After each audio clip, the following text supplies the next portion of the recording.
The arrival zone consists of two main components. First, the platform area, which is almost identical to the platform mechanics of the departure zone.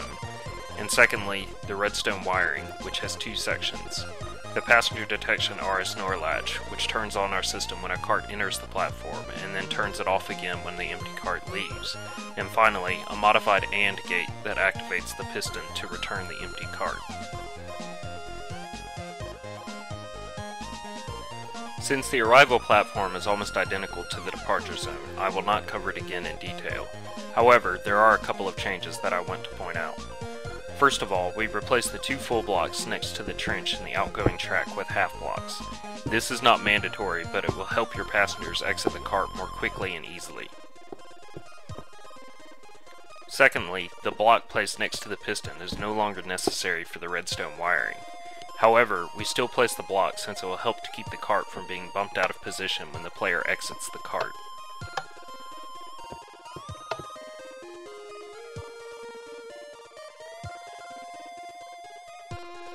In preparation for this video, I have already done a couple of things. First of all, I have run a temporary section of track from the departure zone to the incoming track of our arrival zone. We can later use this for testing.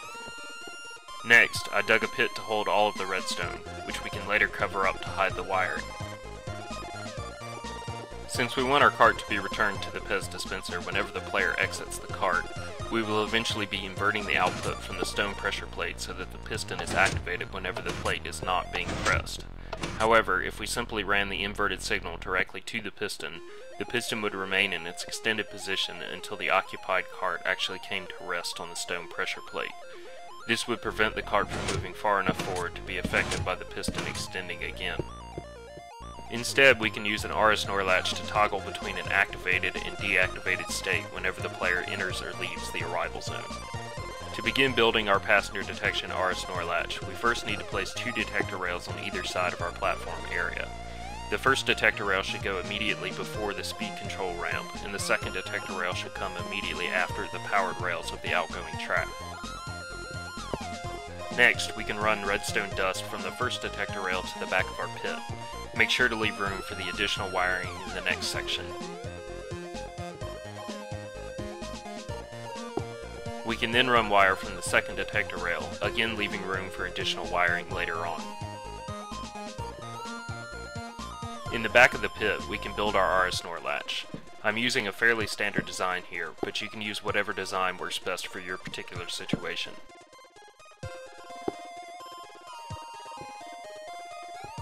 Whatever design you choose, you'll want to orient the RS NOR latch so that the accessible output is active whenever the first detector rail has been pressed.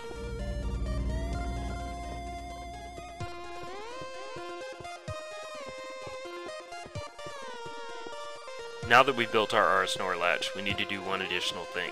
Since the minecart needs to travel up the ramp and onto the stone pressure plate, as we build things now, the piston may be activated early before we fully arrive at the station. The solution is to place a series of repeaters to set a long delay in the line of redstone coming from our first detector rail. I found 5 repeaters to be a good number. Since each repeater set to its maximum setting gives a 0.4 second delay, 5 repeaters will give us a full 2 seconds of delay before the passenger detection RS NOR latch is activated.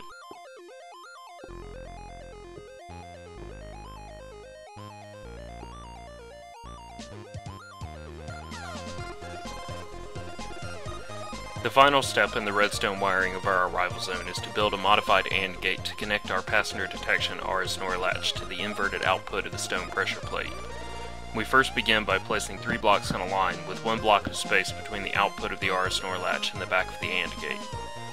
Then, we place a torch on either end of the blocks and connect the 2 torches with a piece of redstone dust. A standard AND gate would have a torch on the face of the middle block. In this case, we will instead extend the output of the AND gate to place the final torch directly under the piston. This allows us to power the piston without doing any needless additional inversions with extra torches. We then need to run our output from the stone pressure plate. Since we want the system to activate when the player has exited the cart, we invert the signal from the pressure plate by placing a torch in the line of redstone leading to the AND gate. We then connect the inverted output to one side of the AND gate. Next, we connect the output of our RS NOR latch to the other input.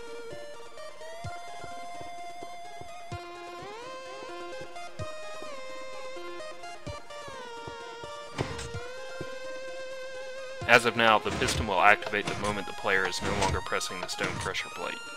If the player has not fully exited the arrival zone, the outgoing cart can hit the player and get knocked out of position. We can delay the activation of the piston by replacing the 2 pieces of redstone on top of our modified AND gate with repeaters set to their longest delay.